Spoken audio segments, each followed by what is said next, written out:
Kanakapura rural education society ಆಡಳಿತ ಮಂಡಳಿ ಕಚೇರಿಯಲ್ಲಿ ಪಿಯುಸಿ ಫಲಿತಾಂಶ ಪ್ರಕಟವಾದ ಹಿನ್ನೆಲೆಯಲ್ಲಿ ಸುದ್ದಿಗೋಷ್ಠಿ ನಡೆಸಲಾಯಿತು. ಸುದ್ದಿಗೋಷ್ಠಿಯಲ್ಲಿ ಸಂಸ್ಥೆಯ ಅಧ್ಯಕ್ಷರಾದ ಶ್ರೀಕಂಠ್ ಮಾತನಾಡಿ, ನಮ್ಮ ಕಾಲೇಜಿಗೆ 95.94% ಫಲಿತಾಂಶ ಬಂದಿದೆ. ಅದರಲ್ಲಿ 58 ವಿದ್ಯಾರ್ಥಿಗಳು ಅತ್ಯುನ್ನತ ಶ್ರೇಣಿ, 29 ವಿದ್ಯಾರ್ಥಿಗಳು ಪ್ರಥಮ ಶ್ರೇಣಿಯಲ್ಲಿ ಹಾಗೂ ಸಾತನೂರು ಗ್ರಾಮಾಂತರ ಪದವಿ ಪೂರ್ವ ಕಾಲೇಜಿನಲ್ಲಿ 11 ವಿದ್ಯಾರ್ಥಿಗಳು ಅತ್ಯುನ್ನತ ಶ್ರೇಣಿ, 48 ವಿದ್ಯಾರ್ಥಿಗಳು ಪ್ರಥಮ ಶ್ರೇಣಿಯಲ್ಲಿ ತೇರ್ಗಡೆಯಾಗಿ ಉತ್ತಮ ಸಾಧನೆ ಮಾಡಿದ್ದಾರೆ ಎಂದು ತಿಳಿಸಿದರು. ಕಳೆದ ಬಾರಿಗಿಂತ 27% ಫಲಿತಾಂಶ ಏರಿಕೆಯಾಗಿದೆ ಎಂದರು.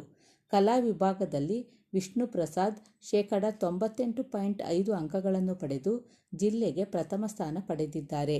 ಯೋಗೇಶ್ 96.17, ನಿಶೀಲಾ 96.13 ಅಂಕ ಪಡೆದಿದ್ದಾರೆ. ವಾಣಿಜ್ಯ ವಿಭಾಗದಲ್ಲಿ ಚೈತನ್ಯ, ನಿಸರ್ಗ 97%, ಮೀನಾ 96.83, ಹರ್ಷಿತಾ 96.33 ಹಾಗೂ ವಿಜ್ಞಾನ ವಿಭಾಗದಲ್ಲಿ ಚೈತನ್ಯ 94.50, ಶುಭಾ 94.50, ಚೂಡಾಮಣಿ 93.83 ಅಂಕ ಪಡೆದು ಕಾಲೇಜಿಗೆ ಅತ್ಯುನ್ನತ ಸ್ಥಾನ ಪಡೆದಿದ್ದಾರೆ.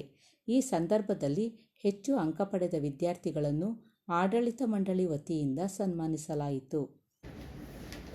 ಮಾಧ್ಯಮ ಮಿತ್ರರಿಗೆ ನಾನು ಸ್ವಾಗತವನ್ನು ಮಾಡ್ತಾ, ಈ ದಿವಸ ನಮ್ಮ ರೂರಲ್ ಎಜುಕೇಷನ್ ಸೊಸೈಟಿಯ 2 PUC ಕಾಲೇಜು, ಒಂದು ಕನಕಪುರದಲ್ಲಿರುವಂಥದ್ದು, ಅದರಲ್ಲಿ ಆರ್ಟ್ಸು, ಸೈನ್ಸು, ಕಾಮರ್ಸ್ ಇದೆ.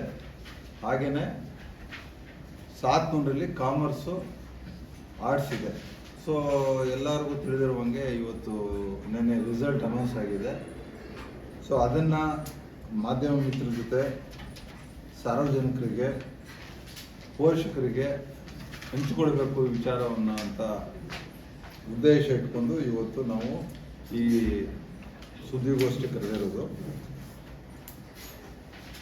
ನಮ್ಮಲ್ಲಿ ನಾನು ಅಧ್ಯಕ್ಷನಾಗಿ ನಮ್ಮ ಹೊಸ ಟೀಮ್ ಬಂದು 3 ವರ್ಷ ಆಯಿತು. ಅದರಲ್ಲಿ ಕೊರತೆಗಳು ಸಾಕಷ್ಟಿದ್ದು ನಿಮಗೂ ಗೊತ್ತು, ನೀವು ನಮ್ಮ ಗಮನ ತಂದಿದ್ದೀರಾ. ನೀವು ಅದರಲ್ಲಿ ಹೆಚ್ಚಿಗೆ ನನಗೆ ಕಾಣಿಸ್ತಿದ್ದು ನಮ್ಮ PUC ಸ್ಟ್ಯಾಂಡರ್ಡ್ ಕಮ್ಮಿ ಆಯ್ತದೆ, ಎಜುಕೇಷನ್ ಕ್ವಾಲಿಟಿ ಆಫ್ ಎಜುಕೇಷನ್ ಕಮ್ಮಿ ಆಗಿ, ಅದು ರಿಸಲ್ಟ್ ಅಂತಂದರೆ PUC ರಿಸಲ್ಟೇ ಕಮ್ಮಿ ಆಯ್ತದೆ ಅನ್ನೋದು ಒಂದು ಮುಖ್ಯವಾದ ಸಮಸ್ಯೆ ಇದ್ದದ್ದನ್ನು ನಾನು ನೋಡಿದ್ದೀನಿ. ಅದಕ್ಕೆ ಒಳ್ಳೆ ಟೀಚರ್ಸ್ ಅವರಲ್ಲಿ ಕೆಲವರು ಅಸಹಕಾರ ಕೊಡ್ತಿರುವಂಥ ಟೀಚರ್ಸು ಈ 3 ವರ್ಷದಲ್ಲಿ ಪಯಣದಲ್ಲಿ ನಾನು ನೋಡಿದ್ದೀನಿ. ಸೊ ಹಾಗಾಗಿ ಹಂತವಾಗಿ ನಾವು ಯಾರು ಅವರು ಟೀಚಿಂಗ್ ವ್ಯಾಲ್ಯೂಸ್ ಇಟ್ಕೊಳ್ಳದೆ, ಅವರು ಕರ್ತವ್ಯ ಮಾಡದೆ ಈ ರಿಸಲ್ಟ್ ಕಮ್ಮಿ ಬರ್ತದಲ್ಲ, ಅಂಥವರೆಲ್ಲ ಸಾಕಷ್ಟು ಜನ ನಾವು ಸಂಸ್ಥೆಯಿಂದ ನಾವು ಹೊರಗಡೆ ಕಳಿಸ್ಬಿಟ್ಟಿದ್ವಿ. ಕೆಲವರು ಬಿಟ್ಟು ಹೋಗೋರೆ. ಈಗ ಅದಾದಮೇಲೆ ನನಗೇನಾಯಿತು ಅಂತಂದರೆ, ಪ್ರಿಯಾರಿಟಿ ನಮಗೆ ಏನಾದ್ರು ಮಾಡಿ, ಯಾಕಂದರೆ PUC ಇಂಪಾರ್ಟೆಂಟ್ ಸ್ಟೇಜ್ ಅದು. ಒಂದು ಕಡೆ ಪ್ರೈಮರಿ ಸ್ಕೂಲು, ಹೈಸ್ಕೂಲಿಂದ ಬರ್ತಾರೆ. ಎರಡನೇ ವಿಚಾರ, ಅವ್ರ ಕೆರಿಯರ್ ಹೆಂಗಾಯ್ತದೆ, ಮುಂದಕ್ಕೆ ಯಾವ ದಿಕ್ಕಲ್ಲಿ ಹೋಗ್ತಾರೆ, ಸೈನ್ಸ್ ಆಗಲಿ, ಆರ್ಟ್ಸ್ ಆಗಲಿ, ಕಾಮರ್ಸ್ ಆಗಲಿ, ಪುನಃ ಮಕ್ಕಳು ಹೆಂಗೆ ಭವಿಷ್ಯ ರೂಪಿಸ್ಕೊಳ್ತಾರೆ ಅನ್ನುವಂಥ ಡಿಸೈಡ್ ಮಾಡುವಂಥದ್ದು PUC. ಪುನಃ ಅಲ್ಲಾದಮೇಲೆ ಈ ಡಿಗ್ರಿ ಕಾಲೇಜ್ ಇರ್ತದೆ. ಆಮೇಲೆ ಬೇರೆ ಬೇರೆ ರೀತಿಯಲ್ಲಿ ಪ್ರೊಫೆಷನಲ್ ಕೋರ್ಸು, ಟೆಕ್ನಿಕಲ್ ಕೋರ್ಸು, ಇದ್ದಾರೆ ಮಾಮೂಲಿ ಕೋರ್ಸು. ಬರೀ ಯಾರಾದರೂ ಈ KS, IAS ಟ್ರೈ ಮಾಡುವಂಥ ಒಂದು ಅದು ಘಟ್ಟಾದು ಆ PUC. ಪ್ರತಿಯೊಬ್ಬ ಸ್ಟೂಡೆಂಟ್ಸು ಸೀರಿಯಸ್ ಆಗಿ ಯಾರು ಇರ್ತಾರೆ ಸ್ಟೂಡೆಂಟ್ಸು, ತಪ್ಪರೆ ಅವ್ರ ಪೇರೆಂಟ್ಸ್ ಯಾರು ಭಾರಿ ಸೀರಿಯಸ್ ಆಗಿರ್ತಾರೆ, ಅವರು ಯೋಚಿಸುವಂಥದ್ದು PUC. ಸೊ ನನಗೂ ಅನ್ನಿಸ್ತು ಅಧ್ಯಕ್ಷನಾದ್ಮೇಲೆ ಎಲ್ಲೋ PUC ಎಡುತ್ತಾ ಇದ್ದೀವಿ ನಾವು ಈ ಪೇರೆಂಟ್ಸು, ಸ್ಟೂಡೆಂಟ್ಸ್ನ ವಿಶ್ವಾಸವನ್ನು ಜಾಸ್ತಿ ಮೂಡಿಸುವಂಥ ಕೆಲಸ ಮಾಡ್ಬೇಕು. ನಾವು ಕ್ವಾಲಿಟಿ ಆಫ್ ಎಜುಕೇಷನ್ ಜಾಸ್ತಿ ಮಾಡಬೇಕು. ಹಾಗೆ ಒಳ್ಳೆ ರಿಸಲ್ಟ್ ಬರಬೇಕು. ಫೈನಲಾಗಿ ನಾವು ಏನೇ ಮಾಡಿದೆ ಅಂತ ಹೇಳ್ಕೊಂಡ್ರು ರಿಸಲ್ಟ್ ಹೇಳ್ಬಿಡ್ತದೆ. ನಾವು ಭಾರಿ ನಮ್ಮ ಬಗ್ಗೆ ನಾವು ಹೊಗಳ್ಕೊಳ್ಳೋ ಪ್ರಶ್ನೆ ಬರಲ್ಲ. ಹಾಗಾಗಿ ಈಗ 2 ವರ್ಷ ಕಂಪೇರ್ ಮಾಡಿದ್ರೆ ಈ ವರ್ಷ ನಮಗೆ ಒಳ್ಳೆ ರಿಸಲ್ಟ್ ಬಂದಿದೆ. ಅದನ್ನು ನಾನು ಸಂತೋಷದಿಂದ ನಿಮಗೆಲ್ಲ ಹಂಚ್ಕೊಳ್ಳೋಕ್ಕೆ ಇಷ್ಟಪಡ್ತೀನಿ. ನಿಮಗೆ ಎಕ್ಸಾಂಪಲ್ ಹೇಳೋದಾದರೆ, ಈಗ ಅದರಲ್ಲಿ ಈ PUCನಲ್ಲಿ ಹಳೆ ರಿಸಲ್ಟಲ್ಲಿ ಇರುತ್ತೋ ಹಳೆದು 59% ಏನು ಹಾಕ್ಕೊಡ್ತೀವಿ ಎಲ್ಲಿ ಎಕ್ಸಾಂಪಲ್ ಹೇಳೋದಾದರೆ ನಾವು 23-24 ಬಂದವರು ನಾವು. ಆಮೇಲೆ 24-25 ಈಗ 25-26 3 ವರ್ಷದ PU ಕಾಲೇಜಿನ ಈ ಆಡಳಿತ ಮಂಡಳಿ ಅಧಿಕಾರದಿಂದ ಮಾಡಿರುವಂಥದ್ದು ನೋಡಿ. First 23-24 73.22% over all science, arts, ಕಾಮರ್ಸಲ್ಲಿ ಇದ್ದಂಥದ್ದು. ಬಟ್ ಎಲ್ಲ ಪ್ರಯತ್ನ ಪಟ್ಟರು ನಾವು ಹೋದ ವರ್ಷ ಅಚೀವ್ ಮಾಡೋಕ್ಕಾಗಲ್ಲ. 24-25 ಬರೀ 59.92% ಬಂದಿದೆ. ಬಟ್ ಈ ವರ್ಷ ಎಲ್ಲಿ ಇದು ಕನಕಪುರದ ಹೇಳ್ತಾ ಇರೋದು, ಕನಕಪುರ PU ಕಾಲೇಜ್ ಹೇಳ್ತಾ ಇರೋದು, ಈ ವರ್ಷ 86.63 86.63 ಬಂದಿದೆ. ಅಂದರೆ ನಾವು ಹೋದ ವರ್ಷ ಕಂಪೇರ್ ಮಾಡಿದ್ರೆ ಆಲ್ಮೋಸ್ಟ್ 27% ರಿಸಲ್ಟು ನಮಗೆ ಒಳ್ಳೆಯದಾಗಿದೆ ಇದರಲ್ಲಿ. ಹಾಗಾಗ್ಬಿಟ್ಟು ಇದೊಂದು ಎಲ್ಲೋ ಒಂದು ಸ್ವಲ್ಪ ಒಳ್ಳೆ ಸಾಧನೆ ಮಾಡಿದೆ ನಮ್ಮ ಸಂಸ್ಥೆ, ನಮ್ಮ PU ಕಾಲೇಜು, ಪ್ರಿನ್ಸಿಪಾಲು, ಅಡ್ಮಿನಿಸ್ಟ್ರೇಟ್ರು ಎಲ್ಲ ಫ್ಯಾಕಲ್ಟಿಯಿಂದ ಹಿಡಿದು ನಮ್ಮ ಪ್ರಯತ್ನ ಎಲ್ಲ ಸೇರಿ. ಸೊ ಇದನ್ನು ಒಳ್ಳೆಯದನ್ನು ನಾನು ಹಂಚ್ಕೊಳ್ಳೋಕೆ ಶುರು ಮಾಡ್ತೀನಿ. ಹಾಗೆಯೇ ಅಲ್ಲಿ ಕಾಮರ್ಸು PU ಇದಿದೆ, ಕಾಮರ್ಸು ಆರ್ಟ್ಸು ಸಾತ್ನೂರಲ್ಲಿ. ಅಲ್ಲಿ ಏನಾಗಿದೆ ಅಂತಂದರೆ 100% ಬಂದಿದೆ. ಯಾವುದರಲ್ಲಿ? ಕಾಮರ್ಸಲ್ಲಿ 100% ಬಂದಿದೆ ಸಾತ್ನೂರು. ಕಾಮರ್ಸು 100% ಬಂದಿದೆ. ಆರ್ಟ್ಸು 90.32 ಬಂದಿದೆ. ಒಟ್ಟು 95.94 ಆಲ್ಮೋಸ್ಟ್ 96% ರಿಸಲ್ಟನ್ನು ಅಲ್ಲಿ ಕೊಡ್ತಾ ಇದ್ದೀವಿ. ಬಟ್ ಇದರಲ್ಲಿ ಏನು ಒಂದು ವಿಚಾರ ಅಂದರೆ ನಮ್ಮಲ್ಲಿ ಯಾರು ಎಲ್ಲ ಮೆರಿಟೆಡ್ ಸ್ಟೂಡೆಂಟ್ಸ್ ಪಿಕ್ ಮಾಡಿ ನಾವು ಮಾಡಲ್ಲ. ನಮ್ಮಲ್ಲಿ ಬಡವ್ರ ಮಕ್ಕಳು ಬರ್ತಾರೆ, ಎಜುಕೇಷನ್ನ ಮಕ್ಕಳು ಫಾಲೋ ಮಾಡದೇ ಇರೋ ಪೇರೆಂಟ್ಸ್ ಅದಾವೆ. ಎಷ್ಟೋ ಜನ ಅವ್ರ ಜೀವನದ ಹೋರಾಟ ಇದರಲ್ಲಿ ಅವ್ರ ಮಕ್ಕಳಿಗೆ ಏನು ಕೊಡಬೇಕೋ, ಎಜುಕೇಟೆಡ್ ಪೇರೆಂಟ್ಸ್ ಏನೇನು ಕೊಡ್ತಾರೆ ಮಕ್ಕಳಿಗೆ ಗಮನ ಅಷ್ಟು ಕೊಡೋಕ್ಕಾಗದೇ ಇರುವಂಥದ್ದಿದೆ. ಫೈನಾನ್ಷಿಯಲ್ ತೊಂದರೆ ಇರುವಂಥ ಮಕ್ಕಳವ್ರೆ. ಸೊ ಈ ನೆಲೆ ಇರೋರೇ ಬರೋದು. ಬಹುಶಃ ನಾವು ಇನ್ನೂ ಒಳ್ಳೆ ಪರ್ಸೆಂಟೇಜ್ ಮೇಲೆ ಪಿಕ್ ಮಾಡಿ ಎಲ್ಲ ಟ್ರೈನ್ ಅಪ್ ಮಾಡಿ ಎಲ್ಲ ಮಾಡಿದ್ರೆ ಇದೇನು ಇನ್ನೂ ಜಾಸ್ತಿ ತಗೊಳ್ಳೋದು ಇದೆ. ನಾನು ಬೆಳಗ್ಗೆ ನಾನು ಇವ್ರ ಹತ್ರ ಮಾತಾಡ್ತಿದ್ದೆ, ಅಲ್ಲಿ ನಮ್ಮ RV ಕಾಲೇಜು ಚೇರ್ಮನ್ ಶ್ಯಾಮ್ ಹತ್ರ ಮಾತಾಡ್ತಿದ್ದೆ, ನಮ್ಮ ಫ್ರೆಂಡ್ ಅವರು. ಅಲ್ಲಿ ನೋಡಿದ್ರೆ ಎಲ್ಲ 100% ನೀವು ಆರ್ಟ್ಸ್ ತಗೊಳ್ಳಿ, ಇದು ತಗೊಳ್ಳಿ, ಇದು ಆಮೇಲೆ ಎಷ್ಟು ಎಲ್ಲ 95 ಮೇಲೆ ಇರೋ ಬರೀ ಡಿಸ್ಟಿಂಕ್ಷನ್ ಜಾಸ್ತಿ, ಆಮೇಲೆ ಫಸ್ಟ್ ಕ್ಲಾಸ್ ಜಾಸ್ತಿ. ಅಲ್ಲಿ 3rd ಕ್ಲಾಸ್ 2nd ಕ್ಲಾಸ್ ಬಂದಿದ್ರು ಮಿನಿಮಮ್. ಅಲ್ಲಿ 3rd ಕ್ಲಾಸ್ ಇಲ್ವೇ ನಾವು ಅವ್ರು ನನಗೆ ಕಳಿಸಿದ್ರು. ಆದರೆ ನಮಗೂ ಇದರಲ್ಲಿ ಏನಾಯ್ತದೆ, ನಮ್ಮ ಮಟ್ಟದಲ್ಲಿ ನಮ್ಮ ಸ್ಟೂಡೆಂಟ್ಸ್ ಬರೋ ಬ್ಯಾಕ್ಗ್ರೌಂಡು, ಅವ್ರು ಬರೋ ವಾತಾವರಣ, ಅವ್ರಿಗೆ ಸಿಗುವಂಥ ಬ್ಯಾಕ್ ಸಪೋರ್ಟು ಪೇರೆಂಟ್ಸಿಂದ ಆಗಲಿ ಅಥವಾ ಸಮಾಜದಿಂದ ಆಗಲಿ ಕಂಪೇರ್ ಮಾಡಿದ್ರೆ, ಈಗ RV ಕಾಲೇಜ್ ಸೇರಿಸೋರೆಲ್ಲ ಅಲ್ಲೆಲ್ಲ 1,30,000 ಚಾರ್ಜ್ ಮಾಡ್ತಾರೆ. ಸೊ ಅವರೆಲ್ಲ ಆರ್ಥಿಕವಾಗಿ ಸ್ಟ್ರೆಂತ್ ಇರುವಂಥವ್ರೆ ಹೋಯ್ತು. ಈಗ ನೀವು ಕೂಡ ನಿಮ್ಮ ಮಕ್ಕಳಿಗೆ ಎಷ್ಟೋ ಸೇರಿಸೋರು ಇದ್ದೀರಾ, ಕೃಷ್ಣಮೂಲ ಇದ್ದರೆ ಇದು ಸೇರಿಸಿರ್ಬೇಕು, ಯಾವುದೋ ಮೆಡಿಕಲ್ ಸೇರಿಸಿರ್ಬೋದು ಮಕ್ಕಳ. ಸೊ ನಿಮ್ಗೆ ಅವೇರ್ನೆಸ್ ಇರೋದಕ್ಕೆ ಅವ್ರಿಗೆಲ್ಲ CET ಅವು ಕೊಟ್ಟು ಹೋಗ್ತಾ ಇದ್ದಾರೆ. ಸೊ ಅಂಥವ್ರಲ್ಲಿ ಸೇರ್ತಾರೆ. ಬಟ್ ಇಲ್ಲ, ಅಂಥವ್ರಿಲ್ಲ. ಪೇರೆಂಟ್ಸ್ಗೆ ಏನೂ ಗೊತ್ತಿಲ್ಲ. ನನ್ನ ಮಗನ PUCಗೆ ಹಾಕಿದ್ದೀನಿ. ಕೆಲವರು ಸ್ವಲ್ಪ SLC PUC ಡಿಗ್ರಿ ಮಾಡಿರೋ ಪೇರೆಂಟ್ಸ್ ಆದರೆ ಒಂದು ಸ್ವಲ್ಪ ಅವೇರ್ನೆಸ್ ಇದೆ. ಮೋಸ್ಟ್ ಆಫ್ ದ ಪೇರೆಂಟ್ಸ್ಗೆ ಅವೇರ್ನೆಸ್ ಇಲ್ಲ. ಅವ್ರಿಗೇನು PUC ಮಾಡ್ತಾನೆ ಮಾಡಬೇಕು, ಡಿಗ್ರಿ ಮಾಡ್ತಾನೆ ಮಾಡಬೇಕು, ಅವ್ನಿಗೇನೋ ಒಂದು ಮುಂದಕ್ಕೆ ಒಂದು ಜಾಗ ಸಿಕ್ಕಬೇಕು, ಈ ಮನಸ್ಸಿಗೆ ಇರ್ತದೆ. ಬಟ್ ನನಗೆ ಸಂತೋಷ ಆದದ್ದು ಏನಂತ ಅಂದರೆ, ನಮ್ಮಲ್ಲಿ ಹೆಚ್ಚಿಗೆ ಬಂದಿರೋದೇ ಈಗ ಏನು ಡಿಸ್ಟಿಂಕ್ಷನ್ನು ಫಸ್ಟ್ ಕ್ಲಾಸ್. ಅದೊಂದು ಇದೇನು ಬಂದಿದೆ ಏನು ರಿಸಲ್ಟು, ಒಳ್ಳೆ ರಿಸಲ್ಟ್ ಏನು 95% 87 ಅದ್ರ ಜೊತೆಗೆ ಏನಾಗಿದೆ ಇಲ್ಲಪ್ಪ, ಇದು ಎಕ್ಸಾಂಪಲ್ ಹೇಳ್ತೀನಿ. 490 ಜನ ತಗೊಂಡವ್ರು ಕನಕಪುರದಲ್ಲಿ ಸ್ಟೂಡೆಂಟ್ಸ್ ಎಕ್ಸಾಮ್ ಕೂತವರು. ಅದರಲ್ಲಿ 58 ಜನ ಡಿಸ್ಟಿಂಕ್ಷನ್ ತಗೊಂಡವ್ರು, ಆಯಿತಾ. 219 ಜನ ಫಸ್ಟ್ ಕ್ಲಾಸ್. ಈ ಫಸ್ಟ್ ಕ್ಲಾಸ್ ಏನು ಹುಡುಗರು ತಗೊಂಡಾರೆ ಸ್ಪೆಷಲ್ ಸೈಜ್ ಸ್ಟೂಡೆಂಟ್ಸು. ಯಾಕೆ 219 ಜನ ಇವೆಲ್ಲ ಸೇರಿದ್ರೆ ನಮ್ಮಲ್ಲಿ 370 ಜನ ಡಿಸ್ಟಿಂಕ್ಷನ್ನು ಫಸ್ಟ್ ಕ್ಲಾಸ್ ತಗೊಂಡವ್ರೆ. ಇವ್ರಿಗೆಲ್ಲ ಮುಂದೆ ಹೈಯರ್ ಎಜುಕೇಷನ್ ಕೆರಿಯರ್ಗೆ ಭಾರಿ ಅನುಕೂಲ ಆಗ್ತದೆ. ಸೊ ಇದೊಂದು ಒಳ್ಳೆಯ ಬೆಳವಣಿಗೆ. ಎಷ್ಟು ಪರ್ಸೆಂಟೇಜ್ ಪಾಸ್ ಆಯಿತು ಅನ್ನೋದು ಒಂದಷ್ಟೇ, ಅದು ಫಸ್ಟ್ ಸ್ಟೇಜು.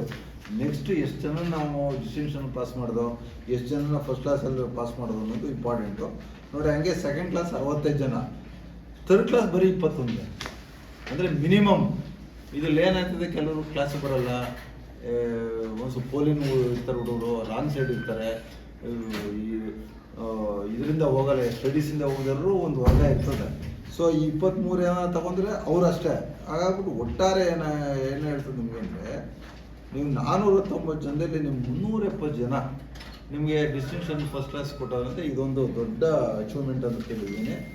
ಹಂಗೇನೆ 700 ಎಷ್ಟಪ್ಪ, ಎಲ್ಲಿಂದ ಕೊಡು, ಹೇಳಬೇಕು ಕೊಡಿ. 71 ಜನಕ್ಕೆ 74 ಜನ ಪಾಸ್ ಮಾಡೋರು 700ರಲ್ಲಿ. ಟೋಟ್ಲು 71 ಜನಕ್ಕೆ 74 ಜನ ಮಾಡಿದ್ರೆ 3 ಜನ ಫೇಲ್ ಆಗಿದ್ರು. ಆಯಿತಾ? ಅದರಲ್ಲಿ ಈ ಡಿಸ್ಟಿಂಕ್ಷನ್ನು 71ರಲ್ಲಿ 11 ಜನ ಡಿಸ್ಟಿಂಕ್ಷನ್ ಇದೆ, 48 ಹುಡುಗರು ಫಸ್ಟ್ ಕ್ಲಾಸು.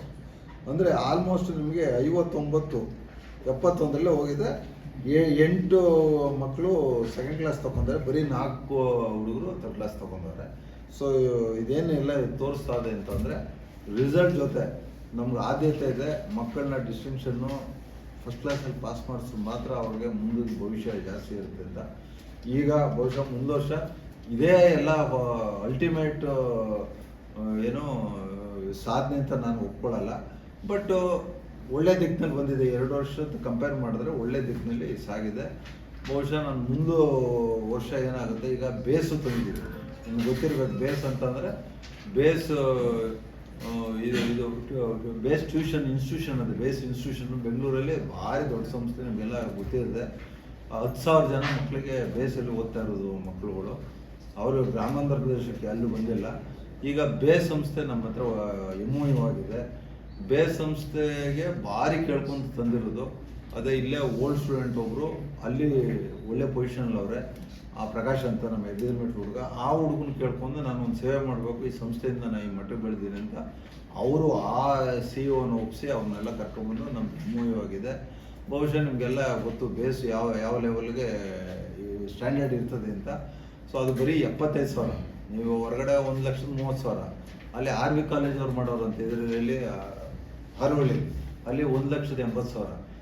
ನಾವು ಬರೀ 75,000 ರೂಪಾಯಿಗೆ ನಾವು ಒಪ್ಪಿಸಿ, ಯಾವುದೇ ಕಾರಣಕ್ಕೂ ಲಕ್ಷ ಅಂದರೆ ನಾವು ಕಟ್ಟೋಕ್ಕೆ ಶಕ್ತಿ ಇಲ್ಲ ನಮ್ಮ ಮಕ್ಕಳಿಗೆ. ಅವ್ರ ತಂದೆ ತಾಯಿಂದ್ರೆ ವಂಚಿತ ಇರ್ತಾರೆ, ಮಕ್ಕಳನ್ನ ಓದಿಸೋಕ್ಕಾಗಲ್ಲ, ಒಳ್ಳೆ CET ನೀಟ್ ಕೊಡೋಕ್ಕಾಗಲ್ಲ. ಅವರು ಇಂಜಿನಿಯರಿಂಗೋ ಡಾಕ್ಟ್ರು ಪ್ರೊಫೆಷನಲ್ ಕೋರ್ಸು ಅಗ್ರಿಕಲ್ಚರ್ ಹೋಗೋಕ್ಕೆ ಸಾಧ್ಯವಿಲ್ಲ. ಇದೊಂದು ಸೇವೆ ಅಂತ ಮಾಡಬೇಕು ಅಂತ ಭಾರಿ ರಿಕ್ವೆಸ್ಟ್ ಮಾಡ್ಕೊಂಡೆ. ಈಗೆಲ್ಲ ಅಡ್ವರ್ಟೈಸ್ಮೆಂಟ್ ಎಲ್ಲ ಬರ್ತಾವೆ, ಬೇಸ್ ಸಂಸ್ಥೆ ಬರ್ತಾ ಇರೋದ್ರಿಂದ. ಆಮೇಲೆ ಈ ವರ್ಷದ್ದು ಇನ್ನೇನೇನೋ ಇಲ್ಲಿ ಸ್ಕೋಪ್ ಆದ ಇಂಪ್ರೂವ್ಮೆಂಟ್ಗೆ ಫ್ಯಾಕಲ್ಟಿ ದೃಷ್ಟಿಯಿಂದ ನಾವು ಇನ್ನೂ ಹೈಯರ್ ಲೆವೆಲ್ಗೆ ಹೋಗ್ಬೇಕಾದ್ರೆ ನಾವು ಪರ್ಸೆಂಟೇಜಲ್ಲಿ ಏನು ಮಾಡಬೇಕು ಅನ್ನೋದು ಗಮನ ನಮಗೆ ಇನ್ನೂ ಒಂದು ಸ್ವಲ್ಪ ಹಿಡಿತ ಸಿಕ್ಕಿದೆ. PUC ಕಾಲೇಜು ಆ ಚಿಂತೆಯಲ್ಲಿ ಹೋಗ್ತೀವಿ ಅಂತ ನಾನು ಹೇಳಕ್ಕೆ ಶುರು ಮಾಡ್ತೀನಿ. ಹಾಗೆ ನೋಡಿ, ಈ ಒಂದು ಮಗು ವಿಷ್ಣು ಪ್ರಸಾದ್ ಅನ್ನಪ್ಪ. ವಿಷ್ಣು ಒಂದು ಭಾರಿ ಹಳ್ಳಿಯಿಂದ ಬಂದಿರೋ ಹುಡುಗ. ಯಾವುದೆಂತ ದುಡ್ಡು ಅದು ಸುಂಟ್ರ ದೊಡ್ಡಿ ಅಂತ ಇದರಲ್ಲಿ ಇದೆ ಅಂತ. ಈ ಸ್ಕೋರ್ಡ್ 98.5%, ಹೈಯೆಸ್ಟ್ ಟಾಪರು ನಮ್ಮ ಜಿಲ್ಲೆಗೆ. ಆರ್ಟ್ಸಲ್ಲಿ ಹೈಯೆಸ್ಟ್ ಟಾಪರು ಈ ಕನಕಪುರ ತಾಲೂಕಲ್ಲಿ. ನಮ್ಗೆ ಇದೊಂದರಲ್ಲಿ ಬಂದದ್ದು ಈ ಸೈನ್ಸು, ಇದು ಅಲ್ಲಿ BGS ಕೊಟ್ಟೋಗಿದೆ, ಅರ್ಥ ಆಯ್ತಾ. ಆರ್ಟ್ಸಲ್ಲಿ ಕನಕಪುರ ಇನ್ಸ್ಟಿಟ್ಯೂಷನ್ ನಮಗೆ ಬಂದದ್ದು. ಈ ಹುಡುಗ ತಗೊಂಡು ನೋಡಿ, ಅವ್ರ ತಂದೆ ಡ್ರೈವರ್ ಅಂತೆ. ಪಾಪ ಅವರು ಅವ್ರ ತಾಯಿ ಇಲ್ಲೇ ಓದಿರುವಂಥವ್ರು, ಇಲ್ಲೇ ಓದಿರುವಂಥವ್ರು. ಸೊ ಈ ಹುಡುಗನ ಕೇಳಿದೆ ಏನು ಮಾಡ್ತೀಯ ಅಂತ. ನಾನು UPSC ಎಕ್ಸಾಮ್ ತಗೋತೀನಿ, ನಾನು ಓದಬೇಕು, ಆರ್ಟ್ಸ್ ತಗೊಂಡಿದ್ದೆ, ಅದಕ್ಕೆ ನಾನು ಸೈನ್ಸ್ ತಗೋದೆ ಅಂತ ಹೇಳುತ್ತೆ. ಸೊ ಆಗ್ಬಿಟ್ಟು ನಾನು ಎಲ್ಲರ ನಮ್ಮ ಸಂಸ್ಥೆ ದೃಷ್ಟಿಯಿಂದ ನಿಮ್ಮ ಪರಿಚಯ ಮಾಡಿ ಅಭಿನಂದಿಸೋಕ್ಕೆ ಇಷ್ಟಪಡ್ತೀನಿ. ಬಟ್ ನಾವು ಮಾಡ್ಬೋದು, ನಾವು ಟಾಪರ್ಸ್ನ ತಯಾರಿ ಮಾಡ್ಬೋದು. ಹೆಚ್ಚಿನ ಪರ್ಸೆಂಟೇಜ್ ತಗೊಳ್ಳೋಂಥ ಶಕ್ತಿ ಈ ಕರಿಯಪ್ಪನವ್ರ ಇನ್ಸ್ಟಿಟ್ಯೂಷನ್ನ ಒಳ್ಳೆದಕ್ಕೆ ಹೋದ್ರೆ ಆಗ್ಬೋದು ಅಂತ ಈ ವಿಷ್ಣು ಪ್ರಸಾದೇ ಬಹುಶಃ ಒಂದು ಉದಾಹರಣೆ ಅಂತ ತಿಳ್ಕೊಂಡಿದ್ದೀನಿ.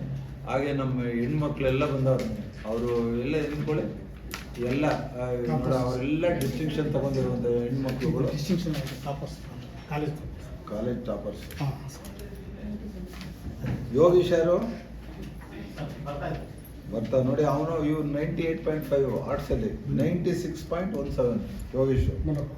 ನಿಲ್ಲಿಸಿಲ್ಲ 91.83. ಯಾರಮ್ಮ ಕರ್ಕೊಬರ್ಬೇಕ್ರಿ, ಆಯ್ತಾ. ಆಮೇಲೆ ಕಾಮರ್ಸ್ ಇದರಲ್ಲಿ ನಿಸರ್ಗ. ನೀನೇನಮ್ಮ ಯಾವುದು? ಹಾಂ, ಜೋರ ಮಾತಾಡು. ತಟ್ಗುಪ್ಪೆ ನೋಡಿ, ಎಲ್ಲ ಇಂಟೀರಿಯರ್ ವಿಲೇಜಿಂದ ಈ ಹುಡುಗಿ 96.83% ಅಲ್ಲ, ನಿಸರ್ಗ ಅಲ್ಲ 97% ತೊಗೊಂಡ್ರೆ ಕಾಮರ್ಸಲ್ಲಿ. ಮದೀನಾ ಬಾನು ಬಂದಿಲ್ಲ 96.83, ಹರ್ಷಿತಾ 96.33.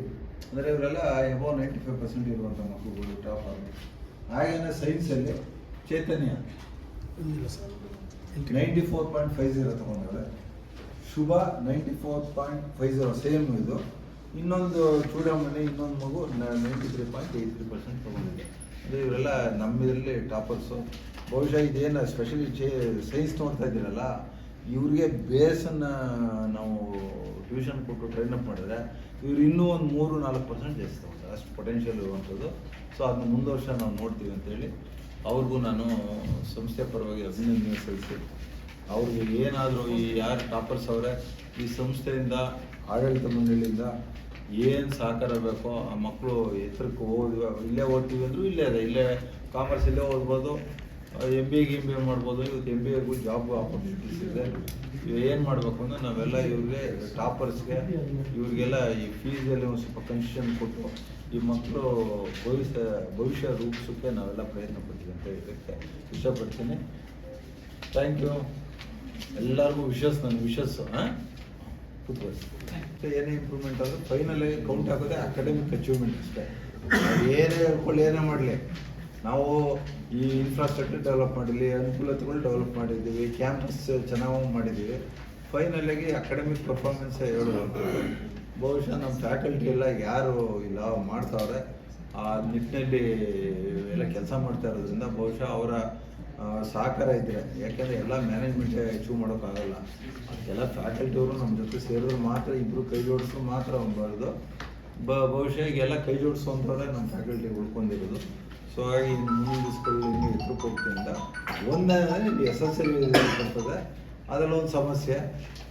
ಗರ್ಲ್ಸ್ ಹೈಸ್ಕೂಲ್ ಪರ್ಫಾರ್ಮೆನ್ಸ್ ಚೆನ್ನಾಗಿರ್ತದೆ, 700 ಚೆನ್ನಾಗಿರ್ತದೆ.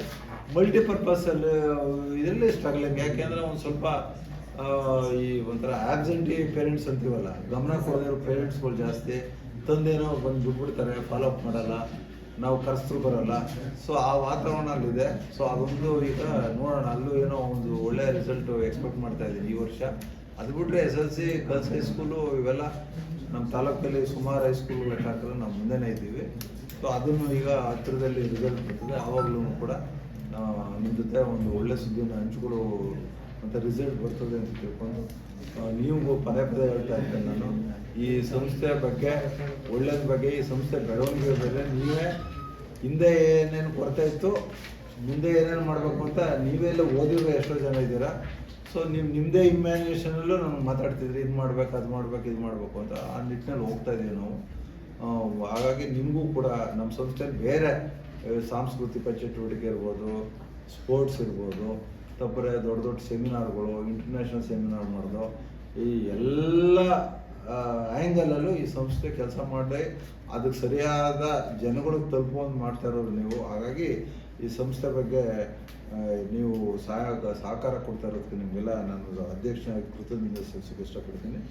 ಮುಂದಿನ ದಿನಗಳಲ್ಲಿ ಇನ್ನೂ ಈ ಸಂಸ್ಥೆ ಎತ್ತರಕ್ಕೆ ಬೆಳೆಯುವಂಥ ಕೆಲಸ, ಯಾಕೆಂದರೆ ಇಲ್ಲಿಗೆ ನಿಲ್ಲಲ್ಲ. ಈಗ ನಾನು ಹೇಳಿದ್ದೆ, ನಾನು ಈಗ ಅಗ್ರಿಕಲ್ಚರ್ ಕಾಲೇಜ್ ಚೆಂದಾಯಿತು, ಈಗ ಅದು ಹೇಳ್ತಾ ಇದ್ದೀನಿ. ಈಗ ಡಿಪ್ಲೊಮಾ ಇನ್ ಅಗ್ರಿಕಲ್ಚರ್ ತರ್ತಾ ಇದ್ದೀವಿ, ಯಾಕೆಂದರೆ ನಮ್ಮಲ್ಲಿ ಏನು ಮೇಜರ್ ಪ್ರಾಬ್ಲಮ್ ಅಂದರೆ ಇಂಥ ಮಕ್ಕಳೆಲ್ಲ ಓದಿ ಎಲ್ಲರೂ ಸೆಟ್ಲ್ ಆಯ್ತಾರೆ ಮೆರಿಟೆಡ್ಡು. ಈ SSLC ಫೇಲ್ ಆದವರು, ಪಾಸ್ ಆದವರು, PUC ಫೇಲ್ ಆದವರು, ಪಾಸ್ ಆದವರು, ಡಿಗ್ರಿ ಮಾಡಿದ್ರು ಊರಿಗೆ ಸೇರ್ಕೋತಾರೆ. ಸೊ ಅದಕ್ಕೆ ಏನಾದ್ರು ಉತ್ತರ ಹುಡುಕಬೇಕು ಅಂತಲೇ ಪ್ರಯತ್ನ. ಅದು ಈಗ ಡಿಪ್ಲೊಮಾ ಇನ್ ಅಗ್ರಿಕಲ್ಚರ್ ಅಷ್ಟೇ, ಅದಕ್ಕೆ SSLC PUC ಇದ್ರೆ ಸಾಕು, ಓಕೆ ಸೇರ್ಕೋಬೋದು. ಅರ್ಥ ಆಯ್ತಾ? ಹಾಗೇನೆ ಈಗ ಇನ್ನೊಂದು ಒಳ್ಳೆ ಬೆಳವಣಿಗೆ ಆಯ್ತಾ ಇದೆ. ಈಗ ನಿಮಗೆ ಹೇಳಿದ್ದೆ, ಟಾಟಾ ಟೆಕ್ನಾಲಜೀಸ್ ಅವ್ರು ಬಂದಿದ್ದರು. ಈಗ 700 ಏನು ಕ್ಯಾಂಪಸ್ ಇದೆ ಅದೆಲ್ಲ ರೆಡಿ ಮಾಡ್ತಾ ಇದ್ದೀವಿ. ಸೊ ಅವರು ಒಂದು ಸ್ಕಿಲ್ ಸೆಂಟ್ರನ್ನ ಇದು ಮಾಡೋಕ್ಕೆ ಒಂದು ಜಾಯಿಂಟ್ ವೆಂಚರ್ಗೆ ಅದು ಫೈನಲೈಸ್ ಆಗೋಕ್ಕೆ ಈ ತಿಂಗಳಲ್ಲೋ ಮುಂದೋ ತಿಂಗಳಲ್ಲೋ ಬರ್ತಾರೆ. ಅದಕ್ಕಿಂತ ಇಂಪಾರ್ಟೆಂಟ್ ಬೆಳವಣಿಗೆ ಇನ್ನೊಂದಾಯಿತು. ನನಗೆಲ್ಲ ಈ ಶ್ಯಾಮು RV ಇನ್ಸ್ಟಿಟ್ಯೂಟ್ ಚೇರ್ಮನ್ ನನಗೆ ಸಹಕಾರ ಕೊಡ್ತವ್ರೆ. ಬಜಾಜ್ ಆಟೋ ಅಂತ ಕೇಳಿರ್ಬೇಕು ನೀವು. ಬಜಾಜ್ ಸ್ಕೂಟ್ರ್ ಇದೆ, ಮೋಟ್ರ್ ಬೈಕ್ ಇದೆ, ಆಟೋ ಇದೆ, ಅವ್ರೇನೋ ಬೇರೆ ಯೂನಿಟ್ಸ್ ಇದೆ. ಈಗ ಅವರು ಕೂಡ ಬರ್ತಾವ್ರೆ. ಅವರು RV ಇನ್ಸ್ಟಿಟ್ಯೂಷನ್ಗೆ 8 ಕೋಟಿ ಕೊಟ್ಟಿಗೆ ಯಾರು ಇಂಜಿನಿಯರಿಂಗ್ ಮಾಡ್ತಾರೆ ಅವರು ಒಂದು ಕೋರ್ಸ್ ಮಾಡಿಕೊಡ್ತಾರೆ ಬಜಾಜ್ ಆಟೋದು. ಅವ್ರಿಗೆಲ್ಲ ಏನಂದರೆ ಅವ್ರ ಮ್ಯಾನುಫ್ಯಾಕ್ಚರ್ ಯೂನಿಟಿಂದ ಹಿಡಿದು ಈ ಸರ್ವಿಸ್ ಸೆಂಟ್ರ್ಗಳಿಂದ ಹಿಡಿದು ರಿಪೇರಿ ಮಾಡೋದು ಅವರೇ ಮಾಡೋದ್ರಿಂದ ಹಿಡಿದು ಎಲ್ಲ ಇಂಜಿನಿಯರ್ ಗ್ರ್ಯಾಜುಯೇಟ್ಗೆ ಟ್ರೈನಿಂಗ್ ಕೊಡ್ತಾರೆ. 8 crores ಕೊಟ್ಟವ್ರೆ. ನಾನು ಕೇಳಿದ್ದೆ, ನಮ್ಮದು ಏನಾದ್ರು ನೋಡಿದ್ರಿಂದ ನಾನು ಒತ್ತಡ ಆಗ್ತಾ ಇದ್ದೀನಿ. ಸೊ ಈಗ ನಿಮ್ಗೆ ಗೊತ್ತಿರಲಿ, ಈಗ ಅವ್ರಿಗೂ ಒಪ್ಕೊಂಡವ್ರೆ. ಬಜಾಜ್ ಆಟೋದಲ್ಲಿ ನಮ್ಮ ಸಾತ್ನೂರಲ್ಲಿ ಅವರು ಒಂದು ಯೂನಿಟ್ ಮಾಡಿಕೊಡ್ತಾರೆ. SLC ಪಾಸು ಫೇಲು PUC ಹುಡುಗರಿಗೆ, ಯಾರು ಡಿಗ್ರಿನವರು ಹೋಗಿ ಸೇರ್ಕೋಬೋದು. ತಪ್ಪರೆ ಯಾರಾದರೂ ಮೆಕ್ಯಾನಿಕಲ್ ಶಾಪ್ ಇಟ್ಕೋಬೋದು. ಆಮೇಲೆ ಇಲ್ಲ ಅಂತಂದರೆ ಅವರೇ ಜಾಬ್ ಕೊಡ್ತಾರೆ. ಅವರು ಏನು ಸರ್ವಿಸ್ ಸೆಂಟರ್ಸ್ 100 ಸರ್ವಿಸ್ ಸೆಂಟರ್ ಇವೆ. ಸೊ ಅವರೇ ಅಲ್ಲಿ ಎಲ್ಲ ಅಬ್ಸರ್ವ್ ಮಾಡ್ಕೋತಾರೆ. ಅಂದರೆ ಅವ್ರವ್ರ ವಿದ್ಯೆಗೆ ತಕ್ಕಂತೆ SLC ಮಾಡಿದವನು ಏನೋ ಕಲಿಸ್ಕೊಡ್ತಾರೆ, ಈ ಡಿಗ್ರಿ ಮಾಡಿದವನು ಇನ್ನೊಂದು ಲೆವೆಲ್ಲು. ನಮ್ಮೆಲ್ಲ ಜಾಗ ಇದೆ, ಒಂದು 2700 ಸ್ಕ್ವೇರ್ ಫೀಟ್ ಕೇಳೋರೆ. ಅದಕ್ಕೆಲ್ಲ ರೆಡಿ ಮಾಡಿಸ್ತಾ ಇದ್ದೀವಿ. 15ನೇ ತಾರೀಕು ಬರ್ತಾರೆ. ಪೂನಾದಿಂದ ಫೋನ್ ಮಾಡಿದ್ರು ಮೊನ್ನೆ. ಒಬ್ಬ ಎಕ್ಸಿಕ್ಯೂಟಿವ್ ಬಜಾಜ್ ಆಟೋದಿಂದ ಎಕ್ಸಿಕ್ಯೂಟಿವ್ ಬರ್ತಾವ್ರೆ. ಸೊ ಇನ್ಸ್ಪೆಕ್ಷನ್ ಬರ್ತಾರೆ ಅವರು. ಸೊ ಅದಾದರೆ ಅದೊಂದು ಫೈನಲೈಸ್ ಆಗೋ ಸಾಧ್ಯತೆ ಇದೆ. ಸೊ ಇವೆರಡಾದರೆ ಈ ಒಂದು ಮಾಮೂಲಿ ಕರೆಕ್ಟ್ ಮಾಡೋದ್ರಿಂದ ರೆಗ್ಯುಲರ್ ಕೋರ್ಸನ್ನು ಇಂಪ್ರೂವ್ಮೆಂಟ್ ಮಾಡೋದು, ಒಂದು ಪ್ರೊಫೆಷ್ನಲ್ ಕೋರ್ಸ್ ಈಗಾಗಲೇ ಇದಿದೆ, ಯಾವುದೋ BSc ಇದಿದೆ, ಯಾವುದು MBA ಇದೆ. MCAಗೆ ಮಕ್ಕಳು ಸೇರಿಲ್ಲ, ಹಂಗಾಗ್ಬಿಟ್ಟು ಸದ್ಯಕ್ಕೆ ನಾವು ನಡೆಸ್ತಾ ಇಲ್ಲ. ಈಗ ಇನ್ನೊಂದು ಜಾಬ್ ಓರಿಯೆಂಟೆಡ್ ಕೋರ್ಸನ್ನು ನಾವು ಮಾಡ್ತಾಯಿದ್ದೀವಿ. ಸೊ ಅದು ಆಗುತ್ತೆ. ಸೊ ಹಂಗಾಗ್ಬಿಟ್ಟು ಎಲ್ಲ ದಿಕ್ಕಿನಲ್ಲಿ ನಾವು ಬೆಳವಣಿಗೆ ಮಾಡ್ತಾಯಿದ್ದೀವಿ. ಇದಕ್ಕೆಲ್ಲ ತಮ್ಮ ಸಹಕಾರ ಮುಂದಿನ ಅಗತ್ಯ ಅಂತ ಹೇಳಿ ಎಲ್ಲರಿಗೂ ನಾನು ನಮಸ್ಕಾರ ಮಾಡಲಿಕ್ಕೆ ಇಷ್ಟಪಡ್ತೀನಿ. ಎಲ್ಲ ನಮ್ಮ ಫ್ಯಾಕಲ್ಟಿನವರು ಯಾರ್ಯಾರು ಕಷ್ಟಪಟ್ಟು ತಂದವರೆ, ಪ್ರಿನ್ಸಿಪಾಲ್ ಆಗ್ಬೋದು, ಅಡ್ಮಿನಿಸ್ಟ್ರೇಟರ್ ಆಗ್ಬೋದು, ಹಾಗೆ ಮ್ಯಾನೇಜ್ಮೆಂಟ್ಗಳು ಕೂಡ ಕೆಲವು ಇನ್ವಾಲ್ವ್ ಆಗಿ ಇದಕ್ಕೆಲ್ಲ ಎಂಕರೇಜ್ಮೆಂಟ್ ಕೊಟ್ಟವ್ರೆ. ಹಾಗೆ ಮಕ್ಕಳುಗಳು ಸಾಕಷ್ಟು ಹೋದವ್ರೆ. ಇಲ್ಲೊಂದು 6 ಜನ ಮಕ್ಕಳು ಬಂದವ್ರೆ. ಅವ್ರಿಗೂ ನಾನು ಶಾರದೆ ಆಶೀರ್ವಾದ ಇನ್ನೂ ಹೆಚ್ಚಿನ ಮಟ್ಟಕ್ಕೆ ಮಕ್ಕಳಿಗೆ ಹೋಗಲಿ ಅಂತೇಳಿ, ಆ ಪೇರೆಂಟ್ಸು ಅಷ್ಟೇ ಕೊನೆ ಅಂತ ತಲುಪೋರ್ಗೂ ಮಕ್ಕಳನ್ನ ಕೊನೆ ಅಂತ ತಲುಪಿಸೋರ್ಗೂ ಬಿಡಬಾರ್ದು. ನೀವು ಬರ್ತಾ ಇದ್ದ ಒಳ್ಳೆ ಮಗ, ಅಷ್ಟು ಜಿಲ್ಲೆಗೆ ಟಾಪ್ ಅಂದರೆ ಅವ್ನು ಏನಾದರೂ ಅಚೀವ್ ಮಾಡೋಕ್ಕೆ ಸಾಧ್ಯತೆ ಇದೆ. ನೀವೇನಿದ್ರು ನಿಮ್ಮ ಗಮನ ನಿಮ್ಮ ಮಗನಿಗೆ ಓದಿಸೋಕ್ಕೆ, ಹೆಣ್ಮಕ್ಳು ಓದಿಸ್ತಾರೆ, ಪೇರೆಂಟ್ಸು ಗಮನ ಕೊಡಬೇಕು ಅಂತೇಳಿ ನಾನು ಮಾತು ಮುಗಿಸ್ತೇನೆ.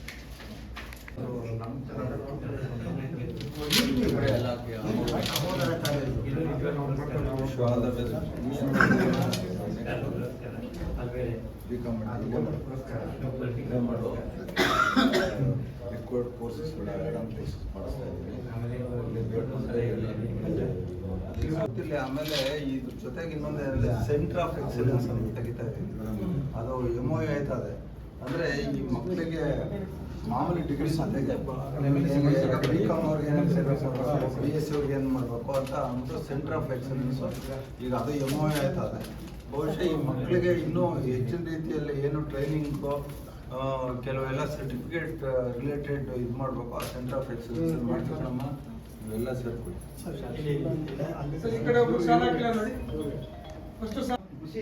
ರುದ್ರೇಶ್ ನಗಪ್ಪ ಇವತ್ತು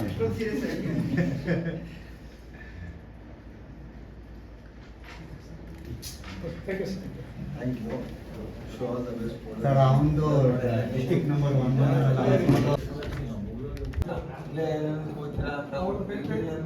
ಸೈನ್ಸ್ ಅಲ್ಲಿದ್ದೇನೋ, ಕಾಮರ್ಸ್. ನೀನೇನು CA ಆಗಬೇಕು